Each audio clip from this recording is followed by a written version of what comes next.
नमस्कार दोस्तों, स्वागत है आपका एक बार फिर से ब्लॉग्स विद नितिन में। और मैं हूं आपका दोस्त और होस्ट नितिन। और आज ग्वालियर में फिर से एक और ठंडा दिन है और अभी हल्की हल्की बारिश हुई थी।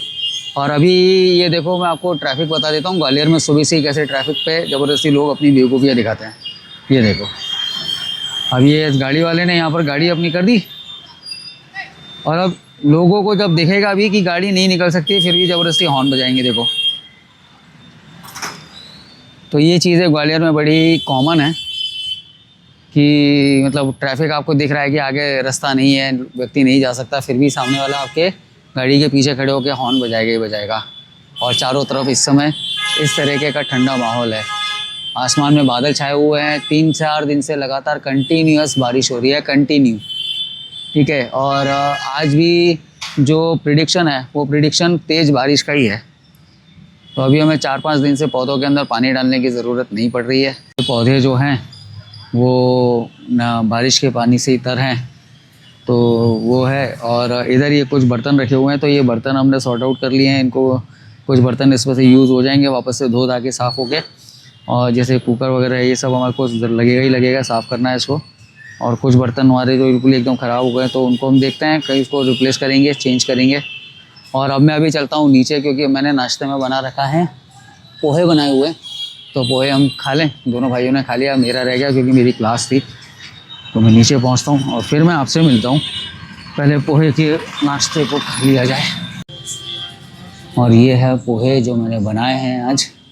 तो पोहे पहले हम लोग खा लेते हैं, उसके बाद फिर मैं आप लोगों से थोड़ी देर में बात करता हूँ। हमारा पोहा खाना हो गया, हम तीनों भाइयों ने पोहे खा लिए। और उसके बाद फिर थोड़ी देर मैं सुस्ता लिया। और कल एकादशी है, तो इससे पहले हमारे यहाँ जैसा कि आपको मालूम है कि दिवाली वगैरह पे कोई पूजन हुआ नहीं था। तो एकादशी के दिन मतलब देवउठान एकादशी जो होती है, उस दिन हम लोग गंगा वो अपना जो 11 की पूजा है दिवाली की, वो हम लोग करेंगे लक्ष्मी पूजन वगैरह करके। और आज हमारे साथ बहुत बड़ी हिट हो गई है यार। हमारे यहाँ बहुत सारी मलाई पड़ी हुई थी जो फ्रिज में जमी हुई थी, उसका घी निकालना था। तो घी के बदले में आज हमारे पास कृष्ण जी की ऐसी कृपा हुई है कि इतना सारा मक्खन निकल आया। मैं आपको दिखाता हूँ, ये देखो, ये इतना बड़ा डोंगा भर के, कम से कम इसमें 2 किलो मक्खन ये है और 2 से 2.5 किलो मक्खन उसमें था। ठीक है, अभी भी कम से कम 250 से 300 ग्राम मक्खन इसमें से निकलेगा। मक्खन निकल गया, वहाँ पे खोए के लक्षण भी दिख रहे हैं, लेकिन घी का कोई नामो निशान दिख नहीं रहा है। अब हम अभी हाल फिलहाल मुझे साले खोया खोया दिख रहा है उसके अंदर, वो सीधे रबड़ी बनेगी। अपन नया इन्वेंशन कर रहे हैं, मालूम नहीं पड़ेगा उसके अंदर अपन ने बनाया क्या है। कल की सीधे एकादशी की मिठाई बन के होगी। लोग मक्खन से घी बनाते हैं, अपन मक्खन से सीधे मलाई चाप बना के रखेंगे वहां पे। तो मक्खन ऐसे जमते यार निकल रहा है ना, तो अब ये वाला फंस भी उसमें डाल दे। बनते यार पूरा। अब मैं आपको जो है, मैं शाम को मिलूंगा इस रिपोर्ट के साथ कि हमने घी बनाया या नहीं बनाया। आज हमारे लिए बहुत चैलेंजिंग डे है ज़िंदगी में, क्योंकि इससे पहले तो मम्मी निकालती थी यार और सारा घी बना के वो रख देती थी, लेकिन इस बार पहली बार ज़िंदगी में मम्मी जाने के बाद हम तीनों भाई कर रहे हैं। कौन आ गया? और आज हम लोग अपना खुद के मेहनत से आज हम घी निकालेंगे। तो ये मलाई लगभग 1-1.5 महीने की है और हम लोग खा ही नहीं पाए। मम्मी के जाने के बाद से कुछ भी हमने किया नहीं। 24 तारीख को मदर चली गई थी, 24 सितंबर को। 24 सितंबर के बाद 14 अक्टूबर आ गया, मामा जी चले गए। तो 1 महीना हमारा कुछ ऐसे ही चला गया। मलाई जो भी थी डेली हम जमा कर लेते थे और आज उसका हमने कर्मकांड हमने कर दिया है। तो अब मैं वहाँ आप देखो, अंदर मेरा भाई आपको दिख रहा होगा, वो बैठा हुआ है।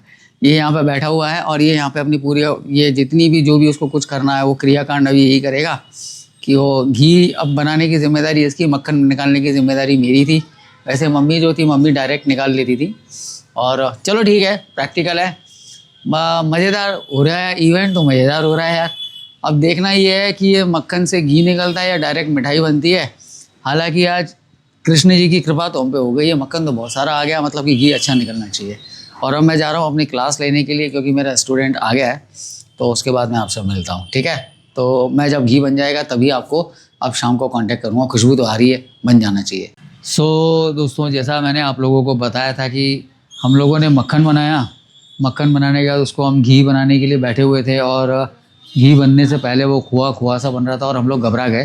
फिर बाद में अपर्णा मामी आई और अपर्णा मामी ने उसको जल्दी जल्दी बनवाया और फाइनली हमारा घी बनकर तैयार हो गया है। मैं आपको घी दिखा देता हूँ। लगभग 750 ग्राम के आसपास घी निकला होगा या आधा किलो तो निकला ही निकला है। ठीक है, तो मैं वो आपको दिखा देता हूँ। और उसमें खोआ भी मिल गया, तो खोए का उपयोग हम लोग आज या कल में कर लेंगे।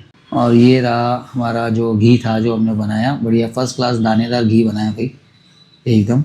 और घर का बना हुआ घी है, शुद्ध दानेदार एकदम क्रिस्टल वाले है। बाज़ार जैसा नहीं है, जैसा कि बाज़ार में आता है कि उसके अंदर रवे ही नहीं आते। इसको तो हम रख देते हैं अपने यहाँ पर। ये गया डब्बा हमारा घी का अंदर की तरफ सेफ। और फिर उसके बाद फिर हम लोगों ने रात को खाना वाना बनाया। खाना वाना बना के हम लोगों ने खा लिया और फिर हम लोग सो गए थे। हालांकि दोपहर को हम लोगों को थोड़ा सा स्ट्रेस इसी बात का हो गया था कि इतनी सारी मलाई है, कहीं वो बर्बाद ना हो जाए। तो चलो भगवान की कृपा से घी तो अच्छा निकल गया और हमारी समस्या जो थी वो भी ख़त्म हो गई। तो अब हम लोग ये काम करते हैं, अपने बाकी के काम करते हैं। तो आपसे नेक्स्ट वीडियो में मैं आपसे मिलता हूँ, ठीक है। तो तब तक के लिए अपना ध्यान रखिए। और अगर अभी तक आपने चैनल को सब्सक्राइब नहीं किया है तो नीचे दिए हुए सब्सक्राइब बटन को क्लिक करके सब्सक्राइब कर लीजिए। अपने दोस्तों को वीडियो शेयर कीजिए और अपना सपोर्ट ब्लॉग्स विद नितिन के साथ में बनाकर रखिएगा, ताकि हम मतलब और आपके द्वारा दिए गए मोटिवेशन से और अच्छे से अच्छा वीडियो बना सके। तो मिलते हैं आपसे हमारे नेक्स्ट वीडियो में। तब तक के लिए take care, tata and bye.